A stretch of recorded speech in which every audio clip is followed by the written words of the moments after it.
Magandang tanghali po sa lahat. Tayo nagbabalik ulit dito sa ating munting channel, Samuel Soriano TV29, para mag-discuss ulit ng another coins. At ito ay ating hilig, mangulikta ng barya. Kaya ho tayo nandito nagsiselling ng kanilang mga halaga. Ang presyo po ng aking mga koleksyong coins. Ayan po, para malaman natin ang kanyang mga presyo sa mga online selling natin.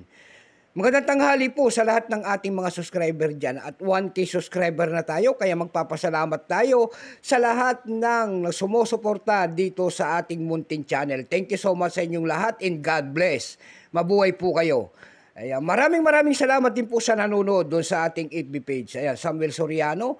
Lalo na yon yung mga nakapalo sa aking FB page. Thank you so much. At yung mga nagsisend ng star sa akin dyan, thank you po sa inyong lahat. Mabuhay po kayo. Yun naman po, hindi pa po nakapag-subscribe dito sa aking YouTube channel. Anyayaan ko lang sana kahit malaking tulong na po o bagay ang inyong magagawa. Tulad na lamang po ng pagpindot ng ating subscribe button, like and share para ma-update ko kayo sa mga latest ko pang gagawin mga video po. Meron tayong pag-uusapang barya at mga sinaunang barya po ito. Ito po ay 5 centavos po ng Pilipinas. Ayan, 5 centavos po, year 1944. Ayan, year 1944 po na 5 centavos po. Titingnan natin ang kanyang presyo sa ating mga online selling kung magkano na. Ayan, bago tayo magsimula sa ating talakayan, ay kilalanin mo muna natin siya para maibigay natin ang kanyang presyo. Issue po niyan ay Philippines po, period Republic 1946 up to date po, Commonwealth. Period Commonwealth 1935 hanggang 1946. Type dito standard circulation coins years. 1944 hanggang 1945, value nito 5 centavos po, currency piso 1857 hanggang 1967. Composition po nito ay nickel brass, may bigat lamang itong 4.92 grams, may haba naman itong 19 mm, may kapal po naman itong 2.4 mm, hugis po bilog, orientation ay middle alignment. Number N-4711, reference number KM-180-A. Dalawang klase po ang nilabas sa ating year 1944.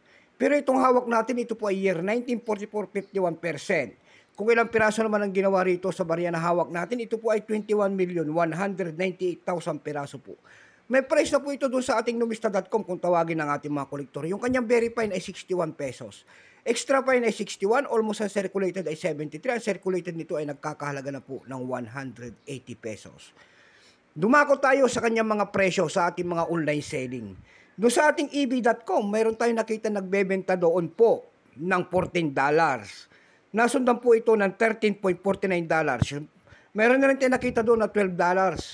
Yung pinakamaliit po ay $5 na ating nakita doon sa bintahan sa eb.com, pandaigdigan na platform. Dumako naman tayo sa Carousel PH, pangalawang website dito sa atin. Sa Carousel PH po, makakakita kayo doon na nagbebenta nito ng 350 pesos. Nasundan po yan ng 300 pesos. Yung pinakamalit po ay 100 pesos. Ayan lamang po ang ating may babahagi. Keep safe po sa lahat and God bless.